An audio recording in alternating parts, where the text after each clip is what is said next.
What's going on, team? Welcome back along to another week of Super Rugby AU. And today, it's not only Super Rugby AU we're going to be previewing. We've got 3 matches in a big day of rugby that has been dubbed already Super Saturday, with, of course, the 2 Super Rugby AU games. And in the middle, squashed in between like a good piece of meat in a sandwich, is the North versus South game here in New Zealand as well. So we're going to have a look at all 3 of those games coming your way. And of course, we couldn't do it without our special guest coming from the AU side of this conversation. Shane, welcome back yet again. Thanks for coming on for another preview show.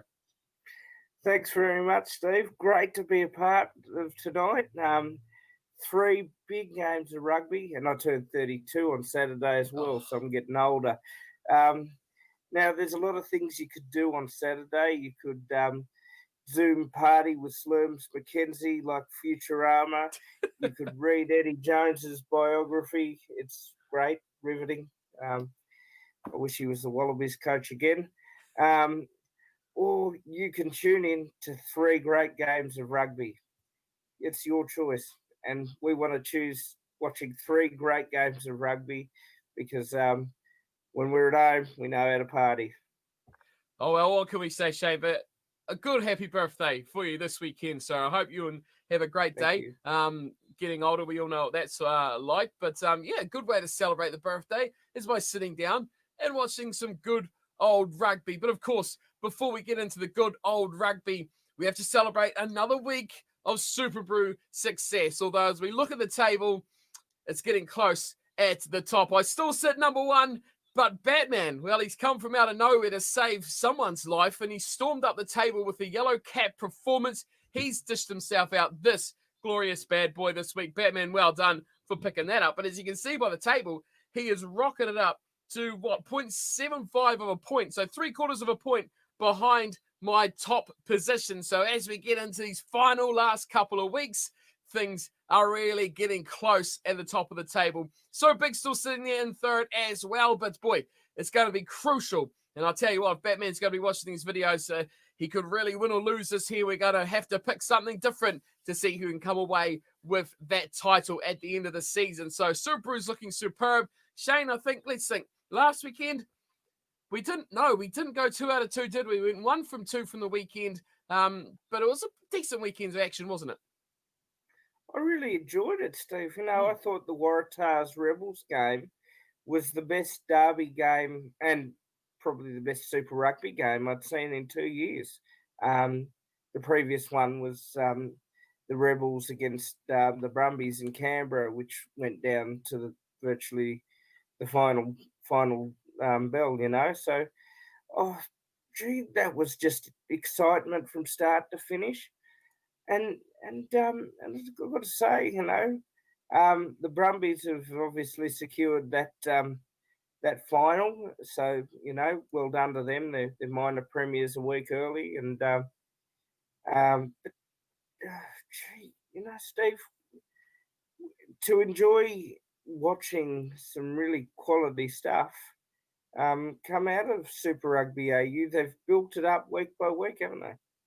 Yep, you're right. They certainly have. It's been a increasingly better competition, as you just mentioned. The start was pretty shaky, got a little bit of slack, didn't it? But now it's come back, and it's looking pretty decent going into the business end of the season. And as you say, last weekend wins for the Brumbies and the Waratahs. They ultimately kept their season alive. We talked about that in the preview last week as well. So this week we have talked about three big games, and we're going to have a look at them right now. So sit back, relax, and enjoy what we've got coming up. Of course, thanks for joining us everyone here on my channel and, of course, on New Zealand Sports Radio. Do feel free to share this with everyone you know and who loves rugby. If we can get the word out about some great shows on the channels here, it would be awesome if you could share that around with everyone as well. So spread the good word of some great rugby and sporting content here on the channels as well. So, Shane, let's get into it. Rebels versus Force. This is huge, isn't it? For the Rebels, this is do or die, season on the line. I look at this game and I say the Rebels, they should be incredibly desperate. They should be so hungry that they should just absolutely blitz this game, shouldn't they? They should. But let's go back to the last round in 2015. Oh dear. The Rebels played the Force, and the Rebels had one job: win, and they blew it. They blew it to the Western Force. So if there's anybody that knows how to beat this team, it's the Western Force. And they did it in the second or third last round in 2017 as well. That was a double-header night, if I remember correctly. And obviously the tensions between these two sides, you don't have to get involved with rugby to know that these two sides don't like each other. It's pretty clear because of the split. And the Force were up for it last time. It went into extra time. The Rebels really need to stop this choke at the end of seasons and start finishing off games, because it's happened for the last 5 years. And let me go a step further here and say that if the Rebels can't win, then we have to have a discussion. Is it the playing list or is it the coach? And Dave Wessels was talked up as even a potential Wallabies coach in late 2017, early 2018 for the future. And he hasn't got that result with the playing list he's got. And Brett mentioned that last week when we were on air. So, we've just got to see, because the Force, they've really tried. They've got close in a couple of games. They've actually played some really good rugby at times. And no better way to finish off against your bitter rivals. It's going to be a good game, Steve. And the 3:00 kickoff, traditional point of rugby, love it. Yeah, you're right about that. And at McDonald Jones Stadium. So another new stadium that we've not really seen the competition or, in the limelight of Super Rugby either. So that's going to be good to see those sort of places, new places for rugby to come out. But yeah, you're right. It's the ultimate banana skin. It was written in the stars, wasn't it? The Western Force, we always knew they were going to have some big impact in this game, or in this tournament, I should say, whether it be, upsetting a big favourite, or whether it's going to be, doing something that really just throw someone's season into turmoil. They were going to have a pivotal part, and we're always going to look back on Super Rugby AU, whether it happens again or not, regardless. We're always going to look back, and the Force were always going to have some say to remember them by in this season. I think whether they win or lose this game, it's always going to be, we'll look back at 2020 in Super Rugby AU and say, remember that game, the Rebels against the Force, to decide who would make those playoffs. That is going to be one I think we're going to remember. Hopefully it is a good game to go with it as well. The teams for this matchup, the opening game of the weekend, there's some interesting names here for the Rebels as well. You might want to make a comment for, especially in that back line. A lot of changes in there. But starting off the front row, Cameron Orr, Jordan Ulysses, and Jermaine Ainsley are the front rows. In the second row, it's Matt Phillip and Trevor Hosea. The back row is Michael Wells, Richard Hardwick, and Isinisa Rani. Number 9, James Tuttle gets a rare start for him at scrum half, and Matt Tamua moves back inside now. He's the number 10 jumper again. Billy Meeks comes into 12. Reece Hodge is with him at 13. It is Corabetti, of course, on the left wing, but Tom Pincus on the right. Another new name, but of course, fullback's the one we're all going to be talking about, isn't it, Shane? Dane Haylett-Petty. He's back, and he's back in his favourite role. Well, that's a relief, because he's a Wallabies fullback, and he's, I think, the best fullback in Australia. He's a welcome addition. I know I've been harping on with Billy Meeks. Mate, this is your last chance. If I was the Melbourne Rebels coach, I'd be having that conversation with you. You haven't really performed up to standard, in my opinion. And you're a Wallaby too. You should, if you're a Wallaby on a team list, you should be performing constantly every week. Tamua 10. So obviously they're still deciding, where's he fit in this Melbourne Rebel structure. They should know that by now. He's a very experienced senior player. Stop fiddling around and make a decision there. Hodge obviously is a natural 13, so So there's an important cog there, hopefully, but you really need that back line to fire up and score some tries. And you really need to put that for and against, which is only very, very about a point in it between the Waratahs and the Rebels. You've got to make sure that you're well above that +2 line at the end of the night. Yeah, they need that result by 4 points. That's the big margin. Yeah, I mean, there's still a pretty big possibility they could only win it by 2 or 3, isn't there? So it's not all done and dusted, win or lose for the Rebels. You've still got to perform and win by, by standards this year. 5 points or 4 points is a decent win. It's not a given that you're going to win by that sort of margin as well. I think they've got some good players off the bench. One man I've been impressed by this season, Brad Wilkin, is back to the bench this week. I think he adds a lot to the team. I'd have him starting for mine. I think he's a really impactful player, really good back rower who can disrupt and turn over the ball quite a bit. So he's been my impressive guy. I think when he does come on later on, he's going to be one to look out for. Up against him, though, the Western Force. Oh, the Western Force. What can they do? It's exciting, isn't it? Because like you've already talked about, this is a team that could do the unthinkable. And their side, just about up there with the best that they could possibly put on the field as well. Looking through their team in the front row again, Pete Cowan, Andrew Reddy, and Kieran Longbottom at the front. Jeremy Thrush and Ollie Atkins, I think has been, for an older player as well, Atkins, but I think an unknown sort of guy has come along quite nicely here at the Force. Fergus Lee Warner, Bernard Stander, and Henry Stowers almost got that back row back.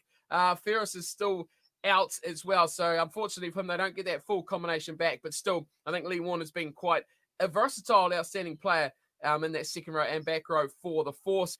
Ian Pryor and John O'Lance back together again, 9 and 10. Henry Tifu and Kyle Godwin into that midfield. Marcel Braki's on the left wing. And Byron Ralston, the try-scoring extraordinaire, is on the right, back again. And Jack McGregor, another man I think is a good attacking threat in that Force mould of how they play in rapid rugby sort of styles. Exciting, try-scoring, maybe not 80-minute players, but still have the ability to put points on the board, and that creates pressure, doesn't it? Yeah, they sure can. And you know what? They can do this. They've proven they can pull off some upsets, and I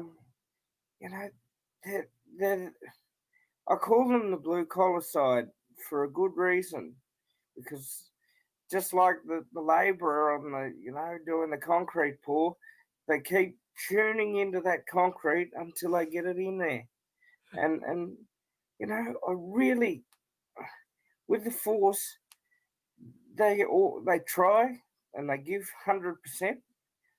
And with a grudge match like they play against the Rebels, if they can keep the cohesiveness of their team together, they can beat a team of individuals, which the Rebels can be at times. Now, there's a bloke called John O'Lance on that side. Very, very experienced 10. It's time to stop being so static like your radio, Jono, and direct those forwards and back line to get the forward movement, get the dynamic movement, and start getting those points and getting into opportunities where you can boot penalties. Nothing kills the Rebels like ill discipline.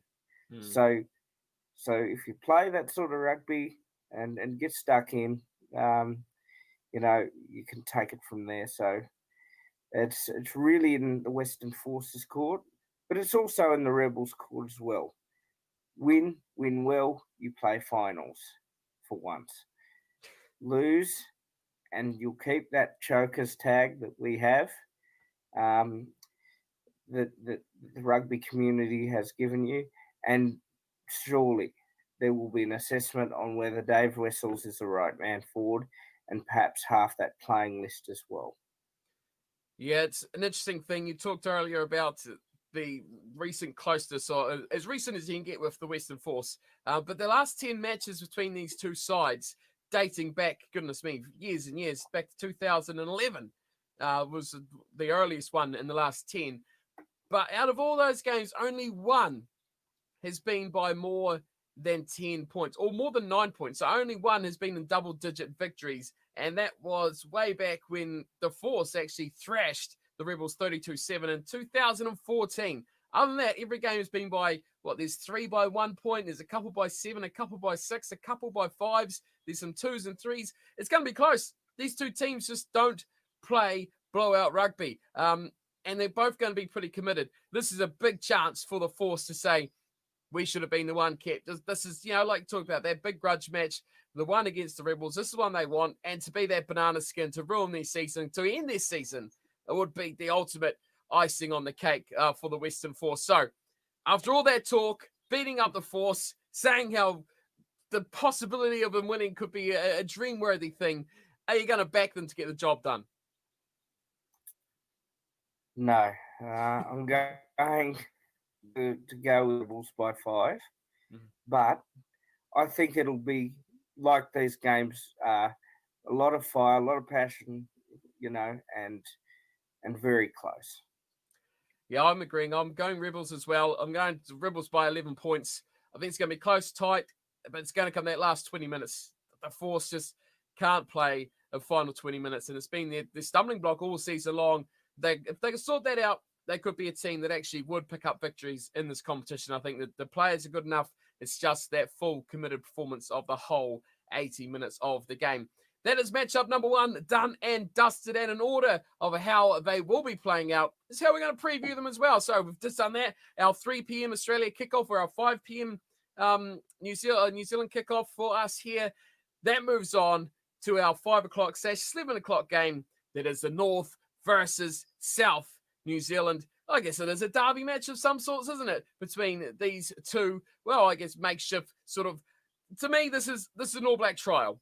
This is probables versus possibles, that sort of story thing. Except they've kind of mixed it up to make it a bit more regional, I guess, to try and get the interest in the people back in that sort of way again. But it should still be interesting. I think it's going to bring a bit of excitement. But how have you made of this game over on your side of the ditch, Shane?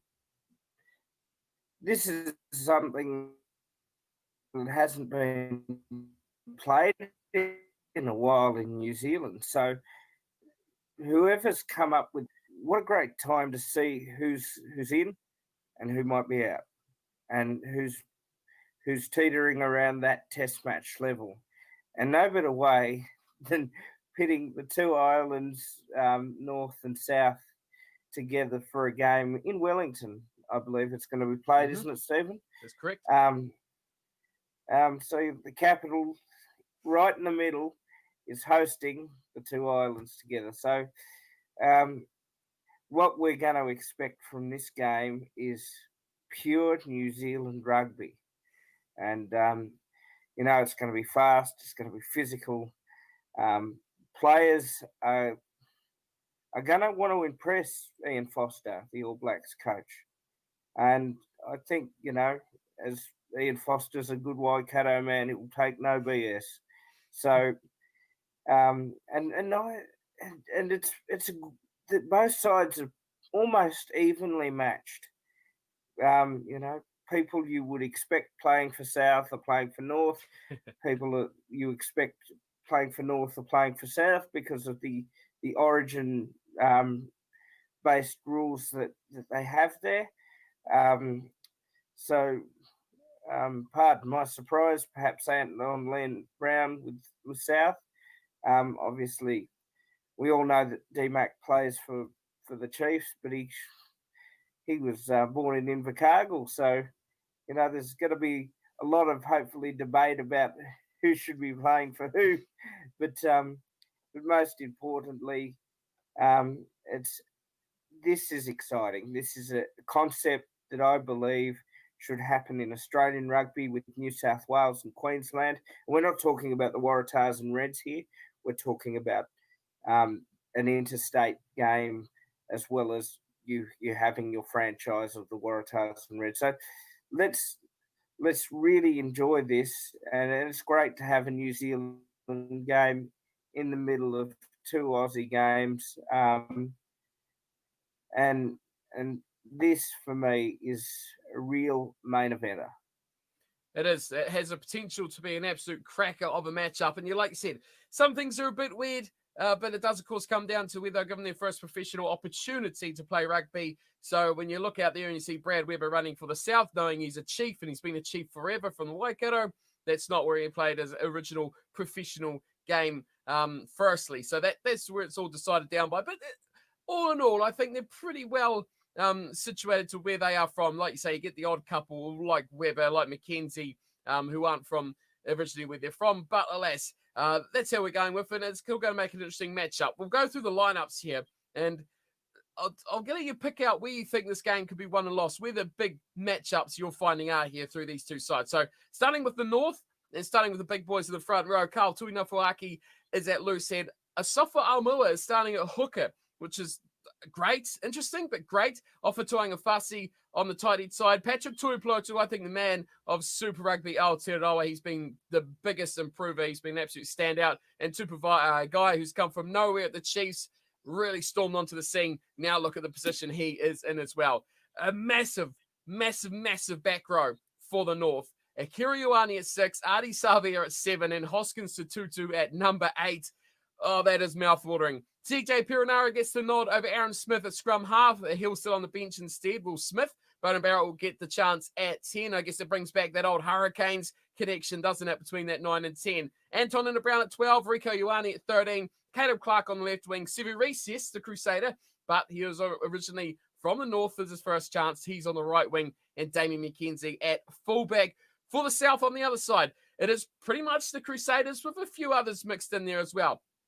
Joe Moody, Cody Taylor, and a chief, Nipo Laulala, in the front row. That's the tight head side for Nipo. Sam Whitelock and Mitchell Dunshea, again, Crusaders, second row partnership. We got a Highlander, Shannon Frizzell at 6, Tom Christie and Tom Sanders. The Crusaders take over again. Brad Weber, we get a chief in there, and he'll partner Richie Moanga, the Crusader. That's pretty obvious where all the born and bred, talent comes from in the South Island, isn't it? The midfield of Jack Goodhue, Brad Nenor, left wing, George Bridge, right wing, Will Jordan, and at fullback is Geordie Barrett. Boy, a lot of Crusaders in that team, isn't there, from the South? But like I said, where's the big matchups here? I'm excited about that back row clash, but where are you really looking forward to seeing these two teams clash at? Well, the back lines are very even. And so I think you'll see the attacking rugby sparks there. But I think this game's going to be won in the forwards. If the forwards can do their work and keep their discipline as well as their fitness levels up, I think that will create the opportunities for the backs. I'm really excited about that North back row. Oh my goodness, it's monstrous. So look out. I love watching those boys play because they play some really great rugby. I love the fact that the back lines are so even. Picking a winner has been hard, and picking a side even has been hard because I love both of these areas of New Zealand from my travels there. But yeah, I think it's just the game is going to be won in the forwards, I think, Stephen, because the back lines will do their work anyway if the forwards can lead a platform. You know what I find really interesting about these two teams is that the Crusader-like part of the South team. So you've got a lot of hard-working forwards that do not the exciting big monstrous stuff like the North Island or the North forwards do. So you're looking at Aumua. He's a ball runner. He loves to get out. He loves to run. He loves to run people over. Tuipulotu, he's a bit of a 50-50. He's a hard worker. He's a grinder more than he used to be. I'll give him the nod that he will do the hard yards. But Ioane, Savia, Satutu, love to run people over. Love to get ball in hand. Love to do that sort of thing. You're up against Sam Whitelock, a worker. Dunshea, a worker. Christie, Sanders, workers. You got big players in there. 4 of your back 5 players who are going to just win you ball. They're going to secure their own ball. They're going to clean rucks. They're going to make tackles. They're going to do those things. Yes, they might not get you 5 meters every short charge to a front runner off a ruck, but they are going to secure your ball. You're going to get quick ball. You're going to get good ball, and that is Crusader rugby. Shannon Frizzell is really the only sort of flashy back rower that's going to charge through.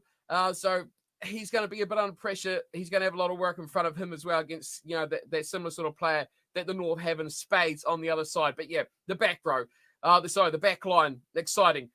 Big difference for me in these back rows will be continuity. You've got pretty much, bar Geordie Barrett, you've got a Crusaders backline that have played all season long. Yeah, Brad Weber, okay, he'll chuck it out to Richie Mo'unga. Then you just Crusaders all over the place. You just Crusaders everywhere. And Geordie Barrett doesn't play with rules. Geordie Barrett plays his own game. We've seen it at the Hurricanes. It's Geordie Barrett's game, and you just follow him. Crusaders players are smart enough to know when you got an X-Factor guy like Geordie Barrett who will come in and take over roles, they'll just feed off him. I think the smarts in that backline and that continuity is going to be key against a team that obviously doesn't have that on their side. For this one-off sort of fixture like that, things like this can be really, really crucially a big, big difference maker. So that's a couple of little aspects I'm looking at. The pack battle, like the scrums, the set piece, take your pick. I don't think anyone's going to really dominate one over the other. It's two very, very good packs, two very, very good line-out exponent players in there. The throwers, Almua, big show.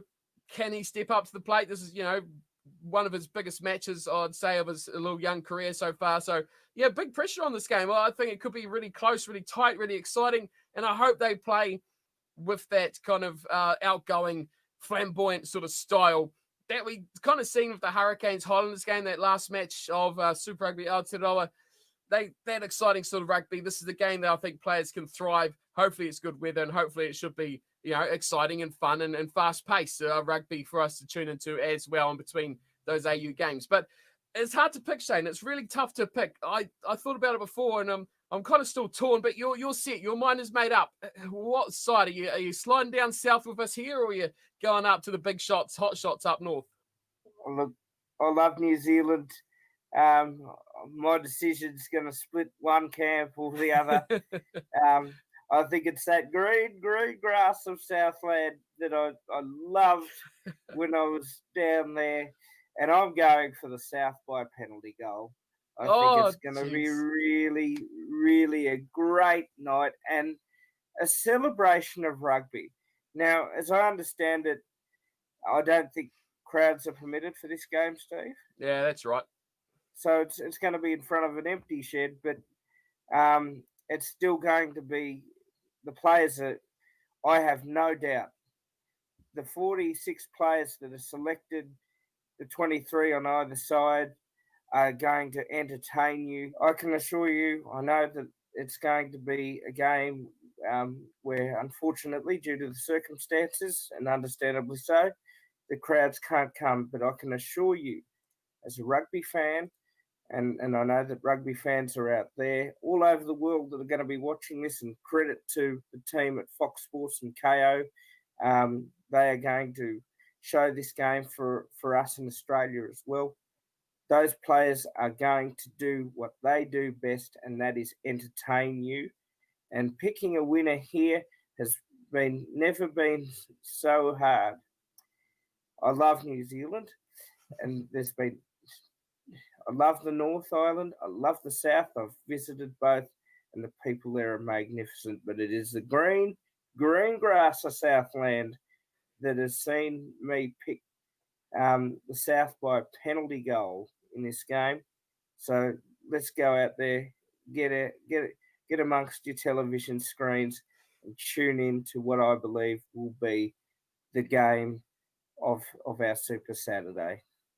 Oh, big bold calls. My prediction was exactly the same. I had to stay local to the boys, to where I'm from. I'm from the South, always have been the South of the South, albeit. But yeah, my margin was 3 as well. So I think it's going to be close. It's going to be tight. But we're going to see tries. We're going to see tries. We're going to see line breaks. We're going to see excitement. And a real, like I say, festival of rugby on a festival of rugby day as we go through all 3 of these matches. So we've agreed on the margin. We've agreed on the prediction as well. I've got a friend supporting the South. Let's go.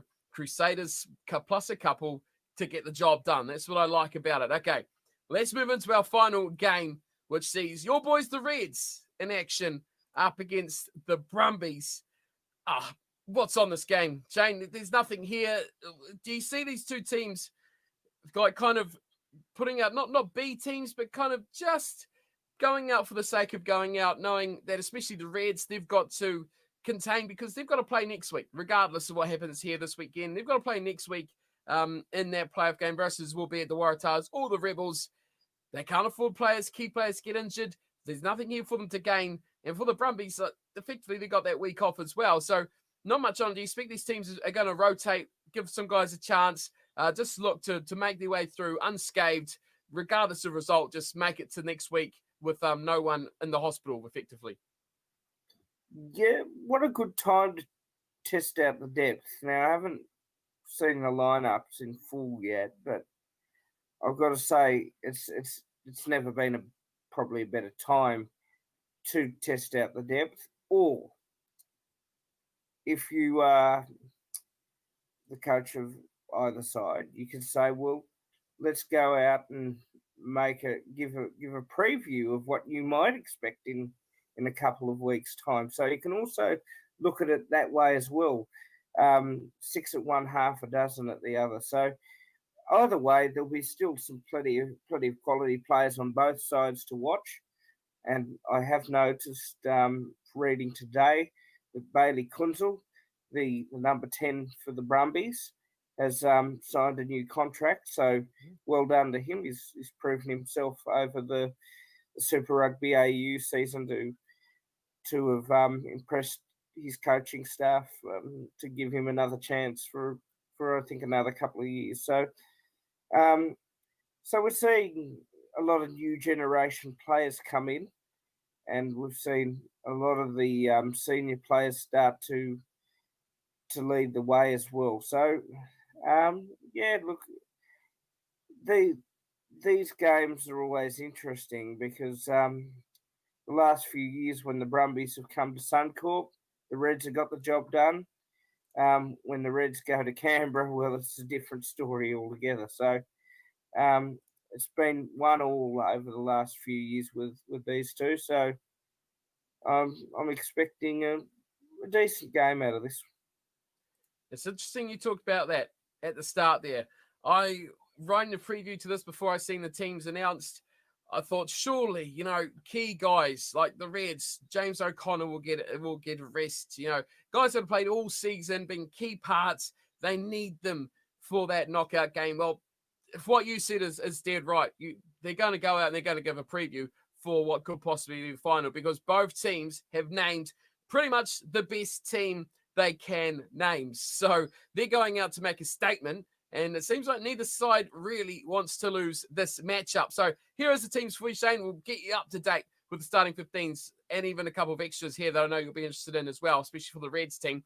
Starting off with them, of course, in the front row, Harry Hoopert starts the loose head, bringing the Brendan Paenga-Amosa at hooker, and Taliana Tupou, yep, he's still there as well. Angus Blythe, Lukan Salakai-Loto in the second row, Liam Wright, Fraser McWright, Harry Wilson. No resting going on in that pack at all, is there? None at all. Tate McDermott, James O'Connor. That's your A game. That's your A team doing the job. Hamish Stewart and John Petaia into that midfield now. We're seeing him go back to what is traditionally his favourite position. But there's a good reason why. Filippo Delgunu still on the left wing, but Chris Fiawi-Sortia is back from injury. So he slots onto that wing, and Jock Campbell is at fullback. So, yeah, a few guys returning there. Fiawi-Sortia is one, but I know one you'll be moving more interested in, Shane, is Hunter Paisami back on the bench, ready to go yet again for the Reds. That's big news having those guys back, isn't it?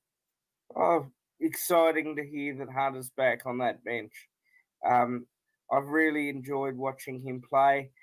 I cannot wait in seasons to come, if Jordan Petaia is fit and Hunter is ready to go, just what damage that could do to other sides.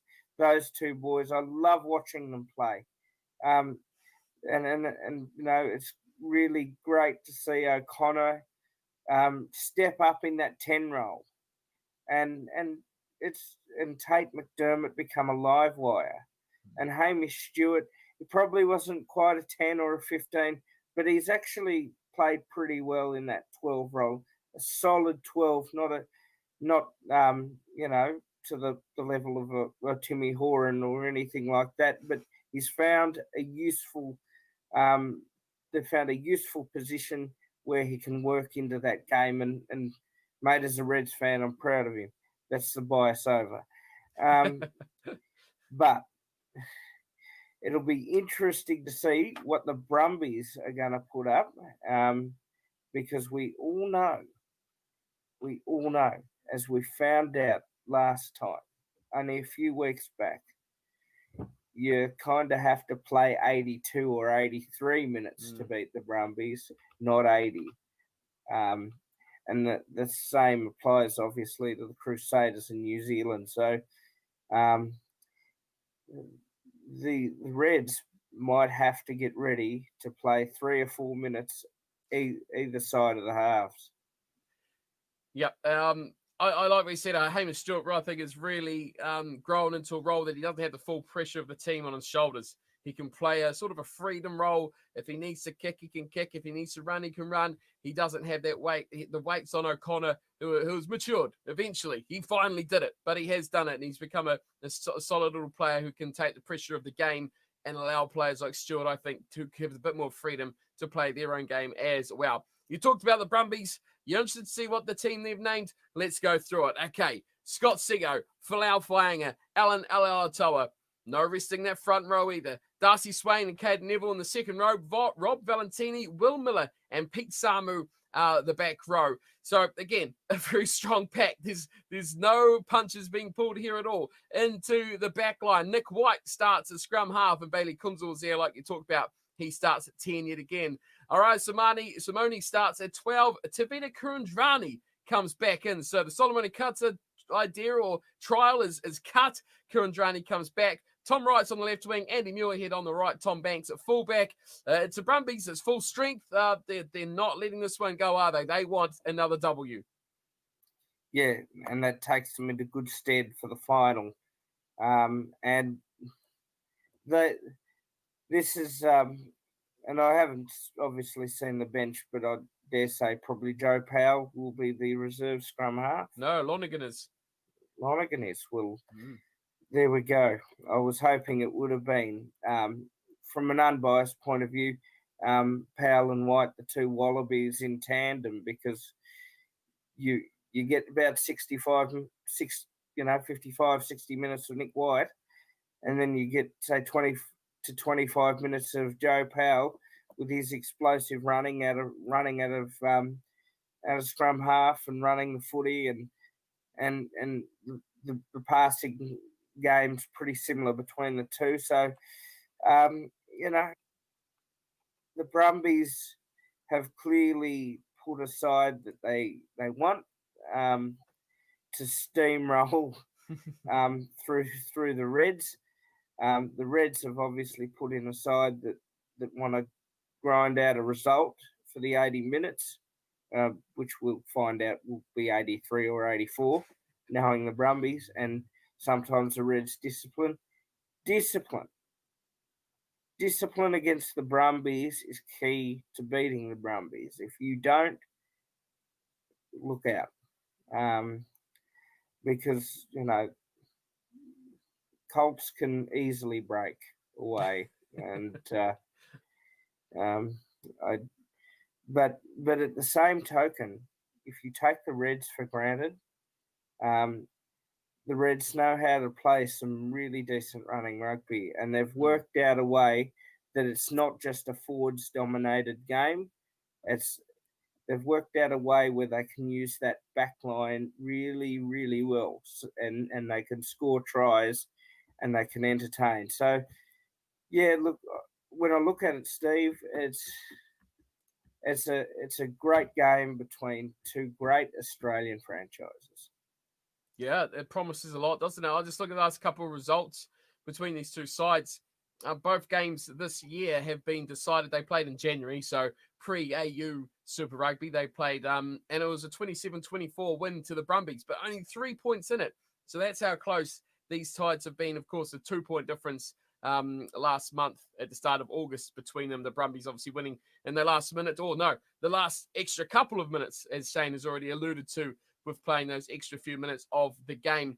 But yeah, no one's holding any bars here. They're just going full out, full on, best team possible, full risk, looking for that full reward. The Brumbies wanted to go there. one loss so far this season. They won't want to double that going into the finals. Obviously, the big final, they're going straight there to the big dance as well. They've got a week to rest. The Reds, I can't see if they get a couple of big injuries here. I think they could be really detrimental to their whole season overall. But hey, a win over the Brumbies would be huge going into those finals. If they meet them again, what happened 2 weeks ago, Brumbies? They might have beaten you. So it's all that mental side of the game has to come into a big part of the play for this one. Are you backing your boys, though, to get the job done? Your Reds up against the Brumbies. They're at home. Suncorp, the place to be. Can they win it? Yeah, they can. It's just making sure and maintaining that belief and that discipline. I do think that the Brumbies have been out this year in the original Super Rugby before we had to suspend that, as well as the Super Rugby AU to really prove that point and hammer home that they are Australia's best side. So it's head over heart here. I'll say the Brumbies will win it by 1, but I think that I think we're really in for a good way to finish off the preliminary rounds of Super Rugby AU. Yeah, my pick is exactly the same as what you just said. I've kind of gone with the 50-50. If the Reds win, I'll be happy because I enjoy the way the Reds play. I like this style of rugby. And I just like how they play the game. When they're on, they are just great to watch. I think the best Australian team to watch because they're explosive and exciting. And I don't know if it's unpredictable, but they just express their rugby. And it's just great to see. And whether that's a Brad Thorne thing, the players thing, I'm not too sure, but I just enjoy it and I like watching it. So I want to see them do well. But on the other side of things, the Brumbies are just that team. And you can tell with their lineup, they've gone out to win it. If they had rested a couple of players, then I would have thought, yeah, the Reds will just, in that match conditioning, those guys are match ready. That was going to be my big decider. Full strength, both teams. I've gone the Brumbies, but yeah, like you, very, very much like you, by just 2 points. Is my prediction. But hey, if the Reds win it, I'll be happy to give away that Super point any day because I just enjoy that exciting Reds style of play. So that is it. That's our 3 big games this weekend. And we've gone with the opening game having the Rebels with the victory. Then we've both gone to the south for the north-south battle coming from New Zealand, sandwiched in the middle. And then to close it off, the Brumbies, well, we've both gone head over heart with that one over the Reds to get the job done in the final game of round robin play in Super Rugby AU. And then next week, Shane, it is that second versus third playoff. Which will it be? The Waratahs? Will it be the Rebels? Well, you're going to have to stay tuned to your rugby screens this weekend to find out what happens in that first game of our big Saturday of fixtures.